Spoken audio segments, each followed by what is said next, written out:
De madrugada, eu vi da janela um assassinato. Eu me encolhi de susto, mas acabei acendendo a luz de casa. O assassino levantou a cabeça e começou a contar os andares.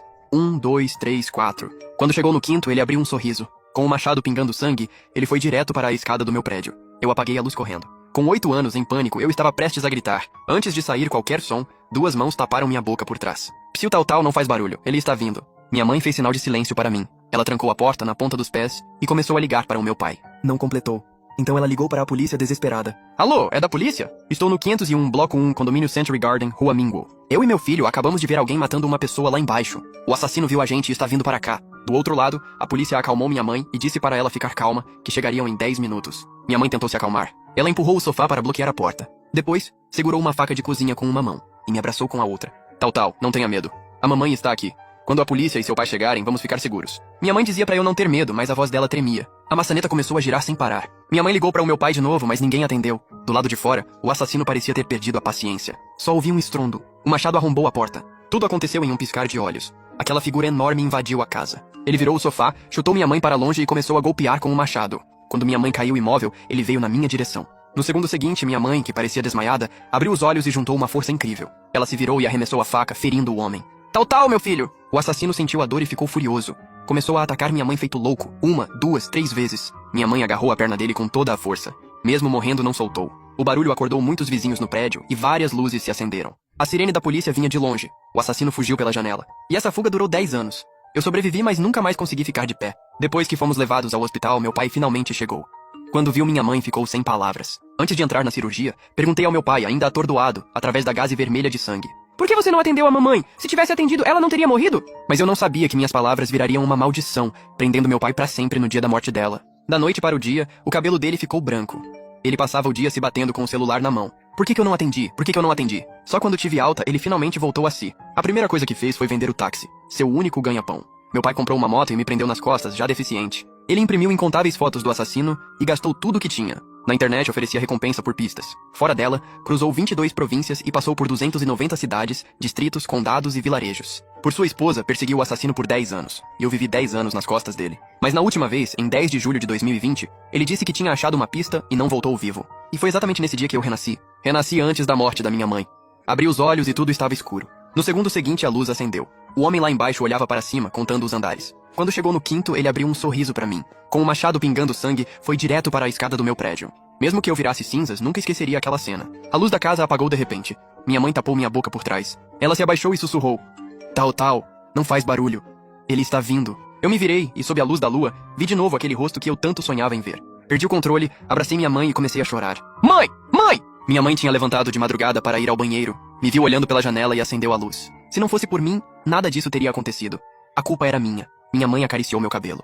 Meu bobo tal, não tenha medo. A mamãe vai proteger você. Minha mãe agiu rápido e ligou para o meu pai. Mas o telefone dele, igual na vida passada, continuava sem atender. Ela correu para o banheiro para ligar para a polícia. Depois de empurrar o sofá para bloquear a porta, continuou ligando para o meu pai, enquanto entrava na cozinha para pegar a faca. Mas eu sabia que, contra aquele assassino, eu de 8 anos e minha mãe frágil não tínhamos chance. Nem bloquear a porta com o sofá adiantaria. Da subida dele até matar e fugir, tudo aconteceria em poucos minutos. A polícia jamais chegaria tão rápido. Eu suava frio. Eu não podia deixar a tragédia se repetir. Mas como me salvar? Gritei para minha mãe. Ele mata para calar as testemunhas. Na vida passada, ele fez muito barulho na nossa casa e muitos vizinhos acordaram. Quando as luzes se acenderam, ele fugiu na hora. Isso mostra que o maior medo dele é ser visto. Comecei a quebrar tudo, fazendo o máximo de barulho. E continuei gritando. Mãe, grita comigo! Socorro, socorro! Minha mãe ficou chocada e quase pulou de nervoso.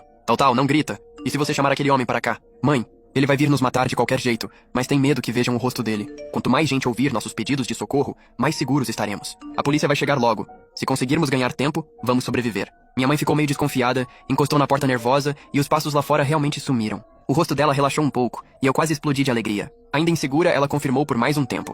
Só então surgiu um leve sorriso. Tal, você é tão pequeno. Como sabe tanta coisa? Ela mal terminou de falar. No segundo seguinte, olhou para trás de mim e gritou apavorada. Senti algo pesado acertar minha cabeça com força, junto de um estrondo enorme. Pareceu que ouvi meus ossos quebrando. Depois tudo diante de mim virou faísca. Antes de perder a consciência, vi a silhueta enorme do assassino com um martelo indo até minha mãe. Esse foi meu primeiro renascimento. Quando abri os olhos de novo, a luz se acendeu, e o homem lá embaixo terminou de contar os andares. Ele começou a subir para a minha casa. Eu tinha renascido outra vez. Era um ciclo infinito. Ao ouvir nosso barulho, o assassino mudou de estratégia e subiu pelo cano de drenagem até a varanda. Respirei fundo e me virei para minha mãe. Mãe, ele pode entrar pela varanda. Tranca a porta de correr. Para facilitar estender cobertores, muita gente aqui não tinha grade de proteção. Entre a varanda e a sala havia só uma porta de vidro de correr. Minha mãe, que tinha acabado de apagar a luz, ficou surpresa. Eu acendi de novo. Não temos como nos esconder.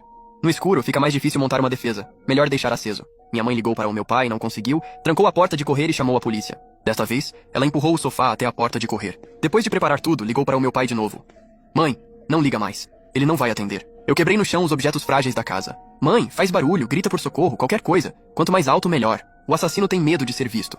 Não vai usar a escada. Vai entrar pela varanda. Minha mãe ficou parada por um segundo, mas decidiu me ouvir. Ela começou a quebrar coisas e a gritar.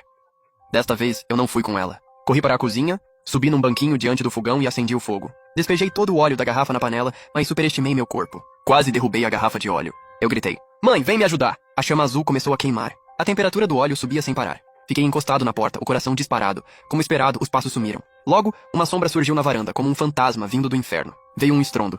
Bang!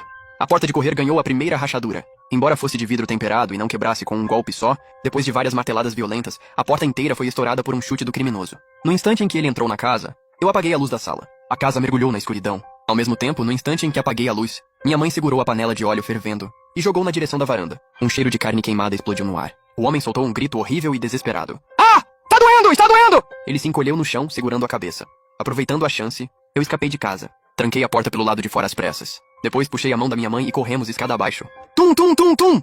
A escada ecoava nossos passos rápidos. E também nossos corações batendo como tambor. Quando estávamos quase chegando à saída, fiquei tão emocionado que quase chorei. Mas não percebi que no canto escuro, uma sombra de repente estendeu a mão. O homem segurava uma faca de limpar peixe e, sem aviso, a cravou nas costas da minha mãe. Minha mãe se virou, incrédula, e a sombra puxou a faca. Então começou a golpear feito louca. Minha mãe gritou de forma terrível. E as luzes por som da escada se acenderam uma a uma. Um morador do terceiro andar abriu a porta, mas a fechou na hora ao ouvir outro grito desesperado dela. Eu pulei em cima daquela sombra como um louco e mordi com força. A sombra sentiu dor e tentou puxar a faca para me matar, mas minha mãe a segurou com todas as forças. Por um instante a faca nem saiu. A sombra respirou pesado e me arremessou no chão. Senti minha coluna estalar, como se tivesse sido partida em duas. Então a sombra arrancou um cabo de carregador de moto elétrica e me estrangulou diante da minha mãe morrendo. E finalmente vi o rosto daquela sombra.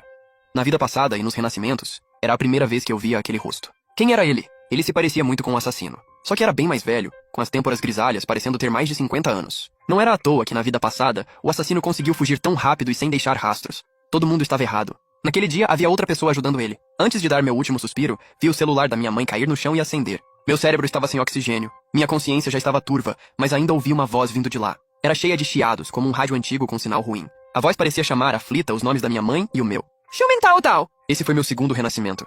Quando abri os olhos de novo, o assassino lá embaixo tinha terminado de contar os andares. Com o machado na mão, começou a subir para a minha casa. Meu cérebro girava rápido. Parecia que minha CPU ia queimar. Quem era o homem lá embaixo? Como ele sabia que desceríamos pela escada? E de quem era aquela voz no telefone? Por que parecia tão familiar? Eu devia ter ignorado alguma coisa importante. Minha mãe abraçou de repente a mim, que estava parado, perdido. Tal, não tenha medo. A mamãe está aqui. As palavras da minha mãe me puxaram de volta à realidade. Não havia tempo. Eu precisava resolver primeiro o primeiro assassino. Quando minha mãe jogou o óleo fervendo como da outra vez, eu a puxei porta fora. Entreguei a ela a faca de cozinha que eu tinha escondido. Tentei controlar o tremor na minha voz e disse: Mãe, tem outro homem escondido no canto do primeiro andar. Ele é cúmplice daquele assassino. No escuro, a expressão da minha mãe ficou estranha. Tal, como você sabe? Logo depois, ela forçou um sorriso. Tudo bem, Tal, não tenha medo. A mamãe está aqui. Ela me protegeu atrás do corpo, mas seus passos já não eram tão leves. Nesse momento, o celular da minha mãe acendeu, e o rosto dela mostrou alegria por um instante. Mas ao atender, só havia um chiado.